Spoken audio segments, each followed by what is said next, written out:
महात्मा गांधी के साबरमती आश्रम में प्रत्येक कार्य का समय नियत था और नियम कायदों का सख्ती से पालन होता था। आश्रम के प्रत्येक कर्मचारी और वहां रहने वाले सभी लोगों को नियमानुसार ही कार्य करने की हिदायत दी जाती थी। साबरमती आश्रम का एक नियम यह था कि वहां भोजन काल में 2 बार घंटी बजाई जाती थी और उस घंटी की आवाज सुनकर आश्रम में रहने वाले सभी लोगों को भोजन करने आ जाना होता था। जो लोग दूसरी बार घंटी बजने पर भी भोजन के लिए नहीं पहुंचते, उन्हें दूसरी पंक्ति लगने तक प्रतीक्षा करनी पड़ती थी। एक दिन की बात है कि भोजन की घंटी 2 बार बज गई और गांधी जी समय से उपस्थित नहीं हो सके।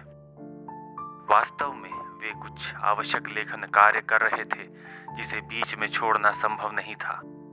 इसलिए वे लेखन समाप्त करने के बाद जब भोजनालय आए तब तक भोजन बंद हो गया था। कार्यकर्तागण महात्मा जी का भोजन निकालकर उनकी कुटिया में ले जाने की तैयारी करने लगे।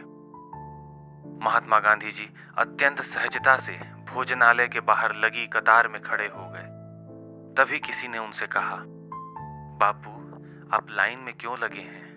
आपके लिए कोई नियम नहीं है। आप अपनी कुटिया में चलें, वही भोजन आ जाएगा, आप उसे ग्रहण कीजिए। तब गांधी जी बोले, नहीं, नियम सभी के लिए एक जैसा होना चाहिए। जो नियम का पालन ना करे उसे दंड भी भोगना चाहिए। और महात्मा जी ने भोजनालय में अगली पंक्ति लगने तक प्रतीक्षा की और भोजनशाला में ही भोजन ग्रहण किया।